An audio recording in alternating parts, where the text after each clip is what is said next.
let's talk about one-footed spins and some of the variations that we've got with them. So one of the most basic one that we do, and that is common in West Coast Swing, is the entrance on the right side with my right hand leaders. So what we like to do is a prep on the 1 and the 2. I'm going to bring my follow up to then switch my hand and then compress. So let's talk about this first, because this is going to be the most important part for us to be able to actually get rotations going. If we think about reading lightness into it before actually connecting into a compression, that's going to be key for us to feel like we can get control. What we don't want to do is travel too much to go 1, 2 directly, 3, but rather what I can feel from Thibaut is that he's creating a lift on the 2, so I can then fall onto my right foot for the 3. This is going to go slightly off slots, so we don't want to go forward, we want to go away and think counter from your partner. Yeah, and this is something that I like to lead leaders, so I'm going to pretty much stay in the way of my follower and ask my follower to shift on my right side. So it's going to be a 1, 2, and a 3, and my goal is to really ask my follower and place towards the right side while I'm going to counter on the left side. Check out our position here. When we think about it, the elbow is coming a little bit more forward, the pressure of the hand is staying forward, and I'm going to use my chest to give that pressure. I don't want to push in the hand, but rather keep it almost like a cactus and then use the chest over that standing foot. Yeah, so here leaders, I led the whole pattern until here.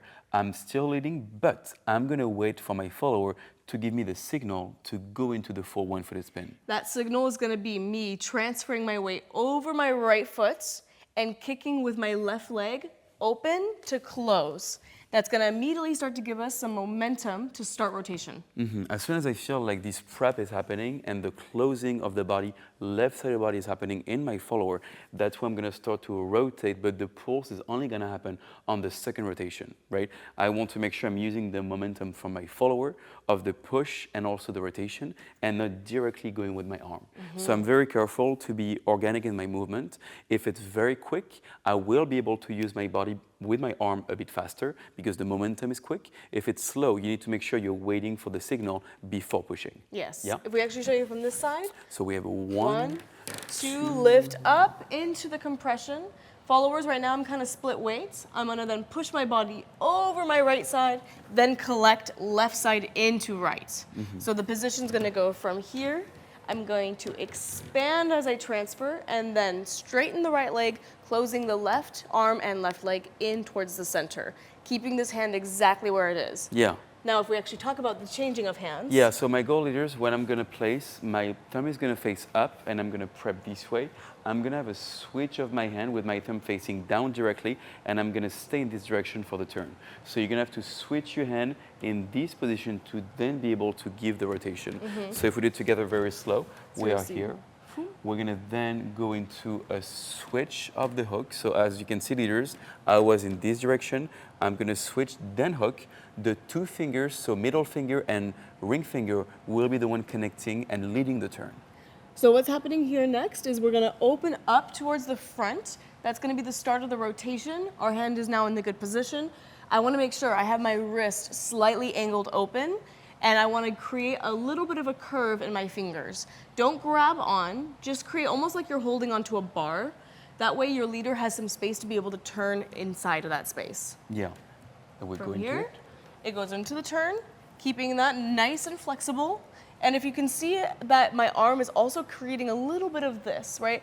I want my frame to be flexible. I don't want it to stay stuck in position. It's gonna be very heavy for my leader. So as we're moving in that circle, I wanna maintain this level, but have this be a little bit more fluid. If we talk about the space that we have on the top leaders, so the way I'm going to turn my follower, the tighter the space will be and the fastest the turn will be, right? The goal is to control this space. If my follower sometimes has ideas and widen the frame, I'm going to give more time for the turn, right? If it's tightened up and it's starting to close, now it's going to be faster. So you need to be aware of this, and the way I'm going to manage the turn will be a teamwork with my follower. If I feel like we're slow but we're starting to lose some balance, I might tighten up just a little bit to make sure we stay connected. So if we show it again, we have 1 and a 2, 3, 4, 5, 6. We can stop right here. If I give some space, my foot can connect. It's a pretty simple exit to then reconnect down the line, right? And I also want you to make sure that you know how to control a pulsing action. If you want to do many turns, you will need to pulse. The way I like to think about it, because we're in place, I'm gonna bring the pulse back towards me. So it's gonna be a pulse in, and if I feel like we want a lot of speed, I might pulse out. So the way how the pulse is gonna happen, I'm gonna use my shoulder blade to push and to send energy either out or to bring it back. So the pulse will be more internal. So pulse in and then redistribute the connection and the power outside. So here, in and go, or out and release, out and release. If I show it to you this way, 1 and 2, 3, 4. If I go in to control. If I go out, way more speed in what I'm going to lead, right? So you need to make sure you're controlling the way you expect the turn to happen. The body is going to handle the rest. Yeah? Followers, make sure that you're maintaining a good spot on your partner.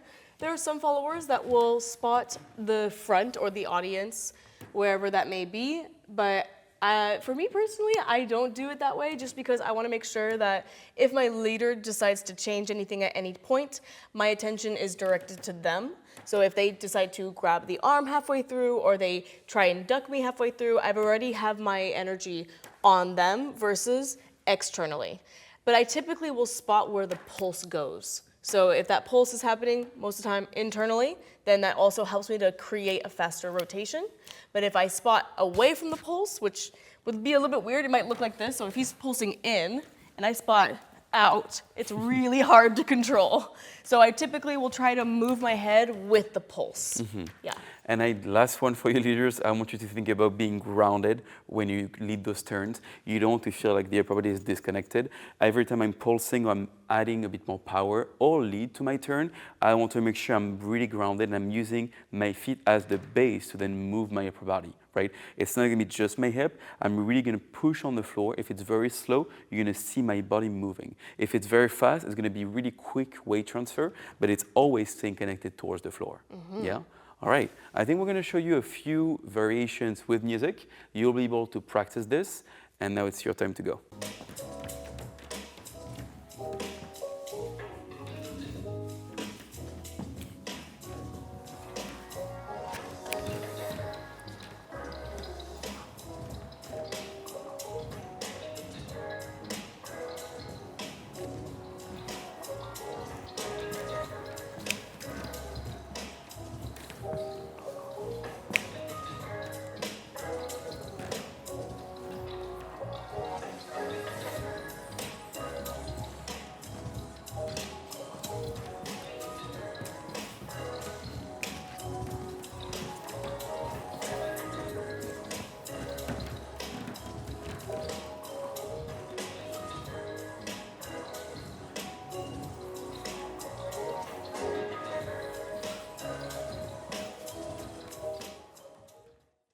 Thank you everybody for joining us for today's West Coast Swing lesson. We hope that gave you some good materials and solid tools to be able to take home and be able to improve your dancing.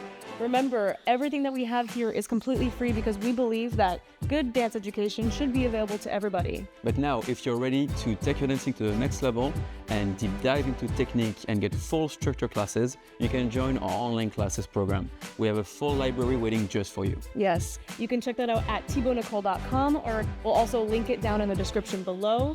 Whether you're just starting out or you're looking to refine your skills in West Coast Swing, we have a path curated just for you, so go check it out. For now, keep dancing, keep pushing, keep enjoying, and we'll see you on the next one. Bye.